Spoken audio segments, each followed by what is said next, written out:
listening to Claim in Space. I'm your host, Vic. In this episode, we'll be talking to Iain Finer. Iain is a propulsion engineer at Dawn Aerospace, a space startup based in New Zealand, working on point-to-point travel across the planet. On the side, he is the founder of the blog Mach5 Lowdown, which gives us all the info we need to know about the exciting ecosystem of amateur rocketry. In this episode, we'll be talking to Iain about the world of amateur rocketry and the aspects of it that are hot right now, and who is up to what. So, let's get cracking. Hey Iain, welcome to the show. So just before we get started, I was wondering if you could introduce yourself to the audience for us. Where did you start out? How did you get to where you are today? Yeah, no problem. Thanks for having me, Vikram. Yeah, so my name's Iain Finer. I'm currently working as a propulsion engineer here in New Zealand. My background was as an aircraft maintenance engineer, and then kind of went into university to get my mechanical engineering degree. And with all the knowing that I always wanted to work in the aerospace and rocket industry, and one thing led to another, and that's what I'm doing today. So yeah, it's a dream job essentially. Cool. So I guess one of the things we're going to talk about today is like your blog, Mach5 Lowdown. So pretty much everything to do with the experimental and amateur rocketry sort of space, no pun intended, but yeah. Yeah. So what got you started with it? Yeah, so it came about, I think, when I first started university, having been in the workforce before, then entering university and struggling to carry on with my own projects in the shed. I wanted to keep my interests up, and and I got talking to a friend, and he suggested I write a blog post for, I think it might have been about a Rocket Lab thing. Way back in the early days, and I just kind of carried it on from there. And I thought to myself, well, there's actually all these cool university and amateur projects happening around the world, but there's like no central place or news site, so to speak, to find them. So I thought, hey, why don't I just try to send everyone to Mach5 Lowdown to find out all the cool amateur and university level projects, which obviously don't make the top tier news. And so Mach5 serves as that kind of platform. So, and it's slowly grown over the years during my time at university, which it has actually worked out quite well because it gave me a good excuse to upload content and late from studies. So it was the prime time to do it, and now in the workforce of keeping it going and just ever finding new projects day by day to post about, and just making the world aware that there's so much cool university amateur space activities going on. So what are like the exciting aspects of amateur rocketry from your experience? I would say in the last few years, the exciting aspect has been that there have been a lot of people trying to achieve space, get to 100 kilometers. Yep. And so go beyond suborbital, you mean? Yeah, exactly. It's a suborbital flight. And that would be cool. Yeah. Yeah, exactly. And that seems like a goal of a lot of teams and organizations out there. So, and like, what would be 26th of May? So a few days ago, University of Southern California Rocket Propulsion Lab announced their flight from a month or two ago. And so they achieved space and became the first university team to do so. So that was like a pretty big deal. So so there's a bunch more people aiming for that same goal, and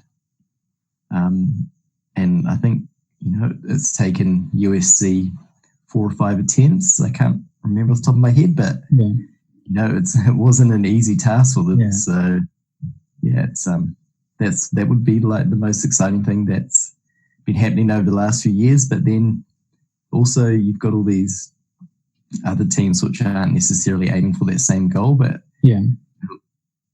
building this, really sophisticated and technologically advanced hardware and really pushing the limits. So it's really good to see that other aspect of it where I guess students and people are just having the freedom to try out these things and do what they want to do. So so just to sidetrack a bit, so they took about USC took about 4 to 5 attempts. Is that is that quite a lot? But it seems quite less. I'd expect it would have taken a little longer than 4. I'm not sure if that's a lot. It's probably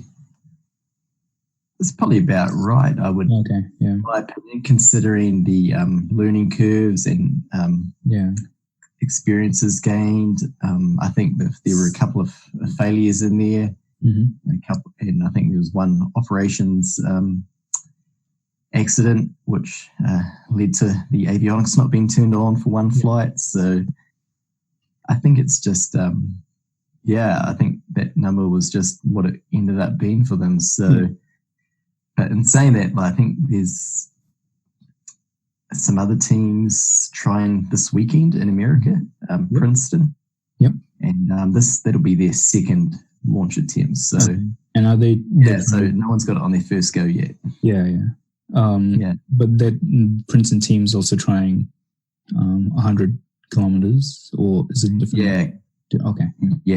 Exactly, 100 kilometers, but this time with a 2-stage rocket versus USC, which just used a solid single booster stage. So and the Princeton, is that liquid or hybrid or solid or?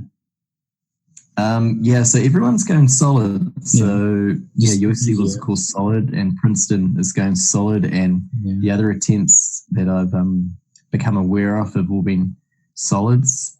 There was a and then which actually leads into the whole liquid thing. There's the Base 11 Space Challenge, which not sure if you heard of that, but that was a competition announced in middle of last year for the first university group to launch a liquid fueled rocket to the Kármán line, and potentially win $1 million for doing that. So there's, I think, a few teams working towards that, as well as some other competitions that are out there that involve liquids. So so there seems to be a little bit of both happening at the moment. So what are I guess the challenges, if any, in amateur rocketry from your experience? I guess professional as well as personal, and So that's a great question. There was a group of students who I talked to who attempted a space shot earlier in the year, and they told me from their experience that building the rocket was the easiest part. So all the behind the scenes regulatory issues were by far the hardest and most challenging aspects of the experience in industry, so to speak. And especially if you're wanting to get to that space shot.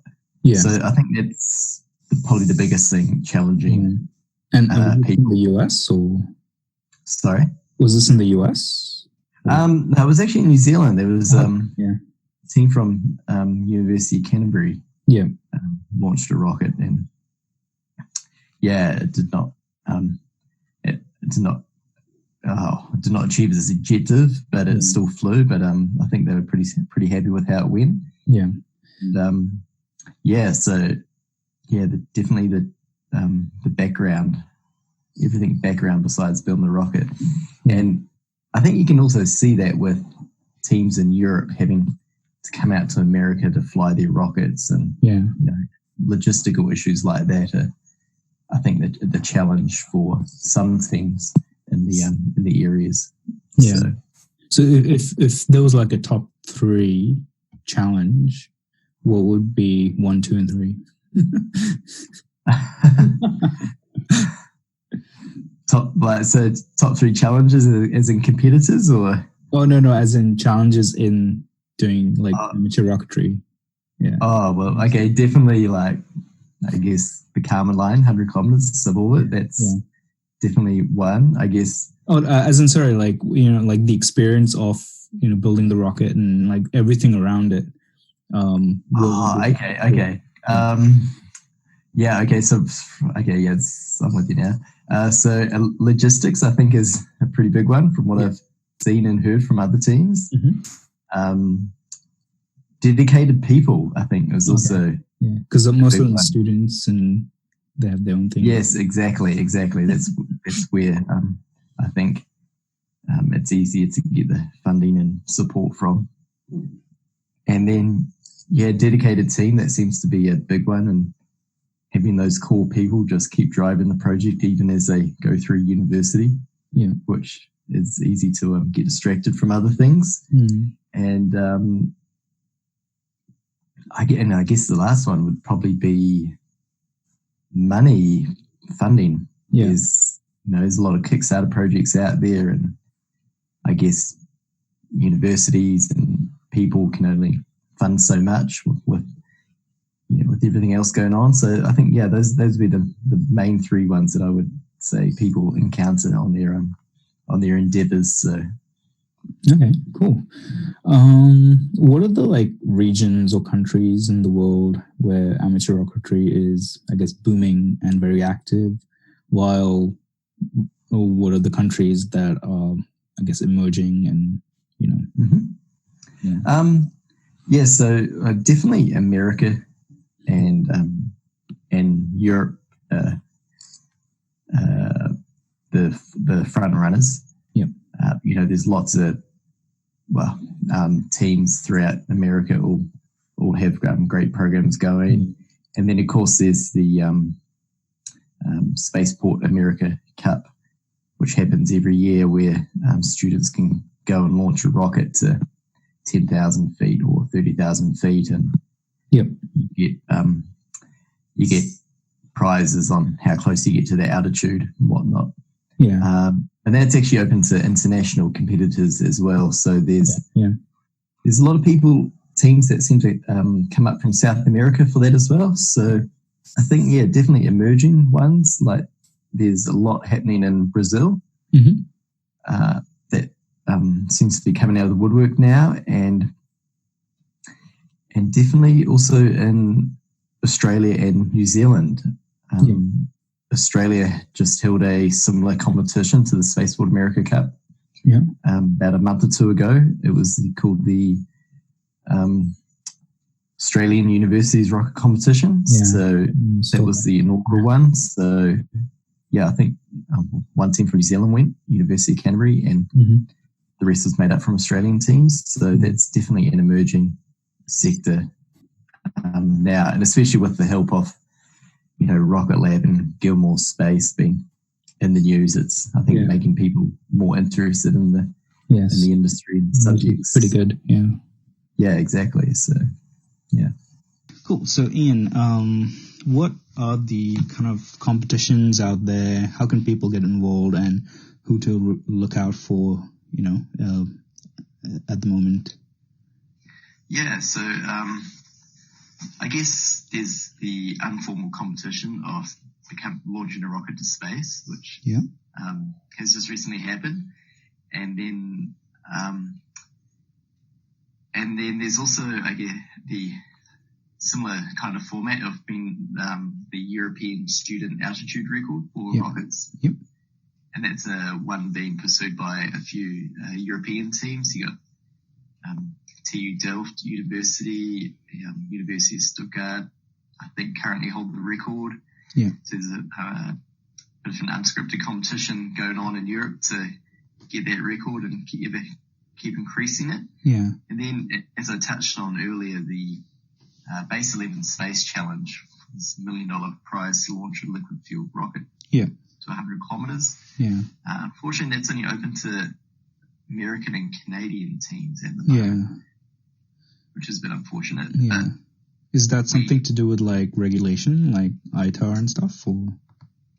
I'm not 100% sure, to be honest. I haven't looked into it too much, but it could well be something like that. But for instance, I know there's a university club from Austria who have teamed up with a Canadian university to participate in the prize. Oh, okay. Yeah. So maybe there's some technology things you cannot work on, but we'll see how that panned out. They seem to have found a way around it, so there's always a way, which is good. Yeah. and then also there's this competition called the FAR Mars Prize, which is out in the Mojave Desert to launch a liquid fuel rocket, either liquid oxygen and liquid methane, or liquid oxygen and fuel of your choice, to 45,000 feet. And the closest one to that altitude can win up to $100,000. So, okay.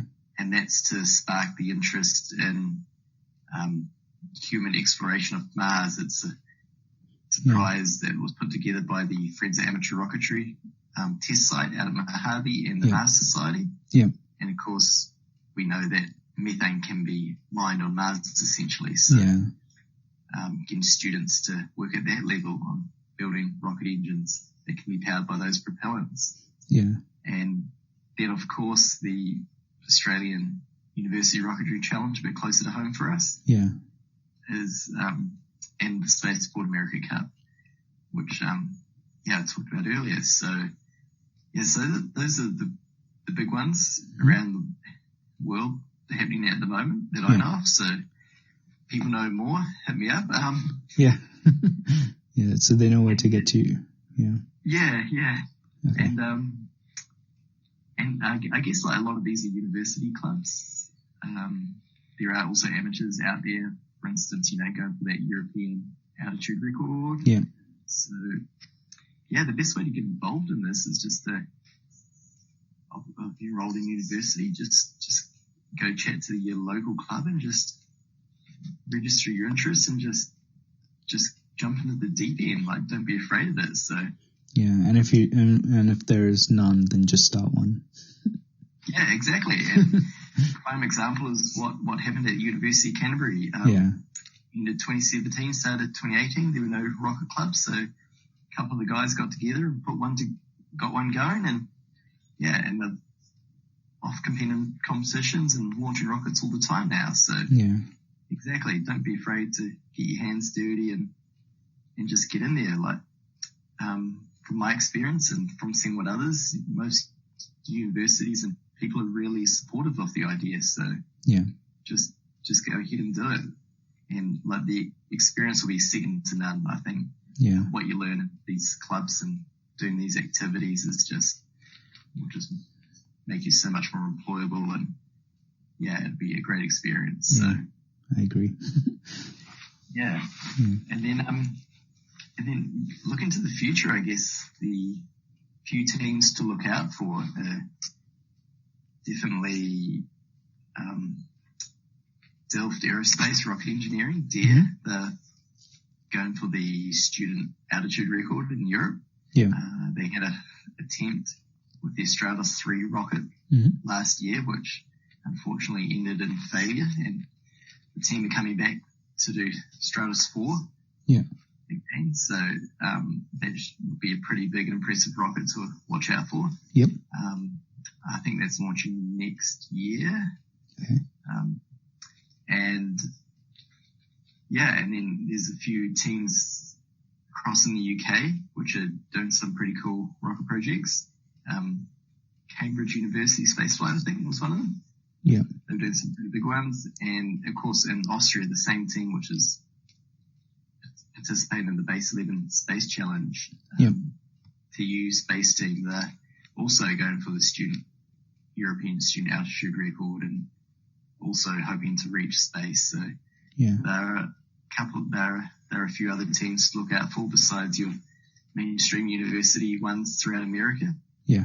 And and then of course in Brazil, as mentioned above, a check out my website, you can find a bit more information about a few things happening down there. And then, with this Australian competition, I think that's going to spawn a lot of development and some pretty cool projects. So there's a lot happening all around the world right now. Yeah. So it's fantastic to see. Yeah, definitely. Just taking the initiative. So is there any sort of, I guess, book that you could recommend that could tell us more about the amateur rocketry, like maybe the world or the history of it, or like a magazine? Apart from good point. There's not a good book that I can think of. Or like a documentary. That's a good question. I didn't really think about this too much. I guess there's obviously the hobby rocketry books that were posted by the National Association of Rocketry in America. They've got a couple of good titles which situate on that level. But as for amateur stuff, I think there's a few online high-power rocketry magazines which have covered a few projects and everything. But as for printed books go, there's not too many I am aware of. So besides you'll get into your more technical propulsion and flight kind of books, textbooks, so which might delve into some things that people have done. But so at the moment it's just Mach5 Lowdown. So all right, cool. Maybe you can write that book then. That's actually a really good idea. It'd be there's definitely a lot going on and there'd be plenty to write about. So you got all the info. Yeah, so I guess before we sort of conclude, I wonder if listeners wanted to like reach out to you, where can they find you and get in touch? So they can find me at Mach5Lowdown.com. And then you can go to the contact page and there's a form there. You can just flick me a message, and I'm always interested to hear what people are up to and what other projects around the world, because I think that's one of the biggest barriers I've encountered is there's so much going on and I haven't been able to sit down and find out about all these things. So it's always great when I get an email from someone saying, hey, we're doing this, would you mind writing about it? So it's I'm always intrigued, and I try to stay partial with everything and just keep it as a one-stop news shop. So just Mach5Lowdown.com, and it'll be the easiest to find me. And there's a few links to LinkedIn and Instagram and Twitter on that, so people can follow along there as well. Yep, cool. Yeah. All right. Yeah, cool. Thanks for taking the time to come and have a chat. I know you were really busy with no worries. Appreciate the chat. It's been great to talk to you. Yeah, you. Thanks. So, folks, that was Iain Finer, the founder of Mach5 Lowdown. All your info on the world of amateur rocketry.